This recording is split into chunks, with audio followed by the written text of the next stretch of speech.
कि एमआईएम की वजह से ये हो गया, तो फिर उनको साबित करना पड़ेगा ना। जो जिस ऑडियंस को ये बात बताई जा रही है, जनता को बताई जा रही है, तो वो जनता क्रॉस चेक करेगी उस चीज़ को। 17 से लेके और 2022 के बीच का दौर देख लीजिए, एमआईएम कितनी ताकतवर हो गई है। उसकी वजह क्या है?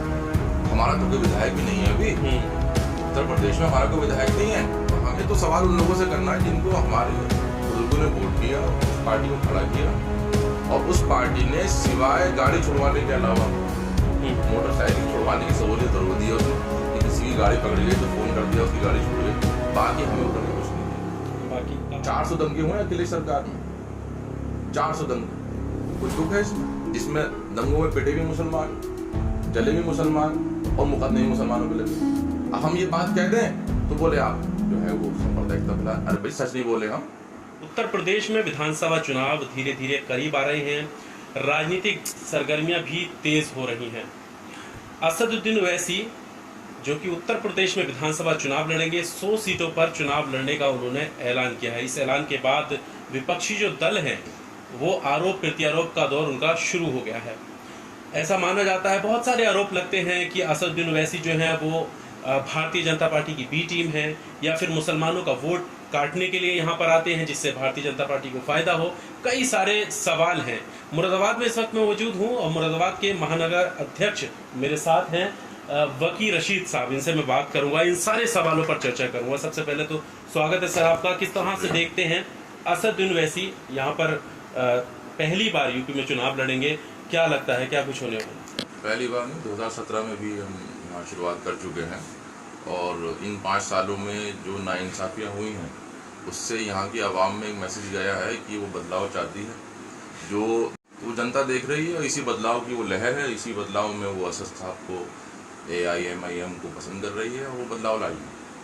क्योंकि बिहार में जब चुनाव लड़े थे तो वहाँ पर भी ये कहा गया था कि ओवैसी की वजह है जो वहाँ पर आरजेडी की सरकार नहीं बन पाई है, और यही आंकड़े यहाँ पर भी बताने की कोशिश की जा रही है। क्या कहना चाहते हैं? अगर वो आंकड़े देख लिए जाएंगे तो बात ही खत्म हो जाएगी। 19 सीटों पर सिर्फ चुनाव लड़ा था। इस 19 सीटों में बीजेपी 2 सीटों पर कामयाब हुई, जो पहले भी वो कामयाब होती रहती थी। पहले तो वो 3 पे कामयाब होती थी। बाकी सीटों पर जो जीते हैं वो 5 MIM के जीते हैं, कांग्रेस के जीते हैं, आरजेडी के जीते हैं, और एक VIP का जीता है।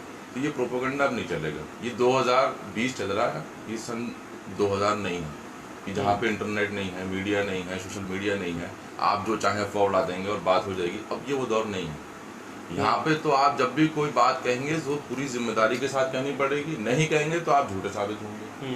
जो लोग ये प्रोपेगेंडा फैला रहे हैं कि MIM की वजह से ये हो गया, तो फिर उनको साबित करना पड़ेगा ना। जो जिस ऑडियंस को ये बात बताई जा रही है, जनता को बताई जा रही है, तो वो जनता क्रॉस चेक करेगी उस चीज़ को।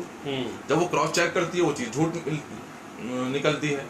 तो जनता का भरोसा इन सत्ताधारी पार्टियों पे, जिन लोगों ने सत्ता का लाभ उठा चुके हैं, उन पर से हट चुका है। इस वजह से ये जितना प्रोपेगेंडा झूठ फैलाएंगे, जनता का भरोसा इन पार्टियों से हटता चला जाएगा, और वो सारा का सारा MIM की तरफ ट्रांसफर होगा। उसकी वजह यही है। आप 2017 से लेके और 2022 के बीच का दौर देख लीजिए, MIM कितनी ताकतवर हो गई है। उसकी वजह क्या है? हमारा तो कोई विधायक भी नहीं है अभी उत्तर प्रदेश में, हमारा कोई विधायक नहीं है, लेकिन हमने अभी जिला पंचायत लड़ाए तो हमारे जीते। तो ये बदलाव क्यों आ रहा है? वो उसकी वजह ये भी बताते हैं कि भारतीय जनता पार्टी जो है वो सपोर्ट करती है असदुद्दीन ओवैसी को, ताकि और दलों के वोट काट सके। अच्छा देखिए, वही बात है ना कि केजरीवाल साहब कहीं इलेक्शन लड़ते हैं तो उन पर कोई इल्जाम नहीं लगा था। जब केजरीवाल ने दिल्ली में इलेक्शन लड़ा तो कहा गया बीजेपी की बी टीम है। आप शीला दीक्षित के और कांग्रेस के उस टाइम की जो टॉप की लीडरशिप है उनको आप बयान उठा के पढ़ लीजिए, खुलेआम कहते थे बीजेपी की बी टीम है। फिर वो जब पंजाब पहुंचे तो पंजाब में लोगों ने ये कहना शुरू कर दिया। जब BSP ने शुरू करा था तब भी ये बात कही गई थी ये बी टीम है। जब कोई भी नई पार्टी आती है नाइंसाफियों के खिलाफ आवाज़ उठाने के लिए, गरीबों मजदूरों की आवाज़ उठाने के लिए, तो उन पर यही इल्जाम लगाया जाता है, क्योंकि दूसरी पार्टी जो स्थापित हैं वो तो पूंजीपतियों की पार्टी है, अमीरों की पार्टी है, गरीब मजलूमों की पार्टी नहीं रही अब कोई। सारे MP सारे MLA करोड़पति हैं, आप देख लीजिए रिकॉर्ड उठा के। ठीक है, अगर आप यहाँ पर चुनाव लड़ रहे हैं तो सवाल ये है कि वो आप मुस्लिम वोट बैंक को साधने के लिए, ऐसा माना जाता है असदुद्दीन ओवैसी यहाँ पर आए हैं, वो मुसलमान या माइनॉरिटीज़ के वो लोग जो अभी बाकी दलों में जुड़े हुए हैं उन्हें लड़ा रहे हैं। बीजेपी को छोड़ दीजिए, बाकी सपा या और पार्टियों में तो आपके पास ऐसा क्या एजेंडा है, आपके पास क्या मुद्दे हैं जिससे कि वो उन पार्टियों को ना देकर वो आपके साथ जाए? देखिए ये तो होगा, क्योंकि बोल कौन रहा है। जब किसी जात के नाम पे या धर्म के नाम पे या किसी भी वर्ग के नाम पे उत्पीड़न होता है तो उसका उत्थान भी जो होता है ना वो उसी जात के नाम पे या धर्म के नाम पे करना पड़ता है। जब बिरादरी के नाम पे ज्यादती करी गई, उत्पीड़न किया गया, एक्सप्लॉयटेशन किया गया, तो फिर आपको बिरादरी के नाम पे आरक्षण देना पड़ा ना। संविधान ने वो प्रावधान दिया गया, किस वजह से दिया गया? वो सारे इंसानों को दे देते। उन्होंने कहा नहीं, जब जाति के नाम पे उत्पीड़न है तो आरक्षण भी जाति के नाम पर आएगा। जब यहाँ पर धर्म के नाम पे उत्पीड़न हो रहा है, लिंचिंग तो करी जा रही है ना, आज से तो नहीं करी जा रही, लगातार करी जा रही है। और क्या क्या की जा रही है कि तुम मुसलमान हो। तो जब ये बात कह के उत्पीड़न किया जाएगा तो उसका एम्पावरमेंट भी मुस्लिम के नाम से जरूर होगा, माइनॉरिटी के नाम पर ही होगा। जब उत्पीड़न जो है वो माइनॉरिटी के नाम पे है तो उसका एम्पावरमेंट भी माइनॉरिटी के नाम पे ही किया जाएगा। आप ये नहीं कर सकते कि आप उसको जनरल पब्लिक में गिन लेंगे। ये बहुत ज़रूरी बात है और ये बात आज का युवा समझ रहा है और हमें उम्मीद है जो हमारे बुजुर्ग है वो भी समझेंगे ये बात को। जो उन्होंने पहले फैसले समाजवादी के साथ लिए, एक बहुत बड़ा इन्वेस्टमेंट हमारा समाजवादी के साथ रहा, पॉलिटिकल इन्वेस्टमेंट, उसमें हमें ये देखना है कि हमें मिला क्या। सिवाय मंत्रालय, 2-4 मंत्रालय देने से हमारा मसले हल नहीं होते। हमारे इलाकों में तो आपने थाने और चौकी बना दीजिए। आप किसी भी मुस्लिम बहुल क्षेत्र में चले जाइए और वहाँ पे देखिए, उस मोहल्ले में देखिए कि सरकारी इमारत के नाम पे वहाँ पे क्या है। सरकारी इमारत के नाम पे वहाँ पे क्या है? ना वहाँ पे आपको स्कूल मिलेगा, ना अस्पताल मिलेगा, ना कोई कम्युनिटी सेंटर मिलना है आपको, ना पार्क मिलेंगे, कुछ नहीं मिलेगा आपको। आपको चौकी मिलेगी और थाना मिलेगा। सारे सरकारी दफ्तर किन इलाकों में आप देख लीजिए जाके। आप मुरादाबाद के एग्जाम्पल देख लीजिए कहाँ पर है। तो हमें न बैंक है, कुछ नहीं है। तो हमें तो सवाल उन लोगों से करना है जिनको हमारे बुजुर्गों ने वोट दिया, उस पार्टी को खड़ा किया और उस पार्टी ने सिवाय गाड़ी छुड़वाने के अलावा मोटरसाइकिल छुड़वाने की सहूलियत जरूर दी है उसने कि किसी की गाड़ी पकड़ गई तो फोन कर दिया, उसकी गाड़ी छूट गई। बाकी हमें उन्होंने कुछ नहीं दिया। बाकी कहा यह जाता है कि समाजवादी पार्टी में मुसलमानों की चलती है, मुसलमानों की इतनी चलती है कि आप आजम खां का हशर देख लीजिए क्या करा उन्होंने। आरजेडी में शहाबुद्दीन की इतनी चलती थी और आप देख लीजिए उन्होंने शहाबुद्दीन का क्या किया।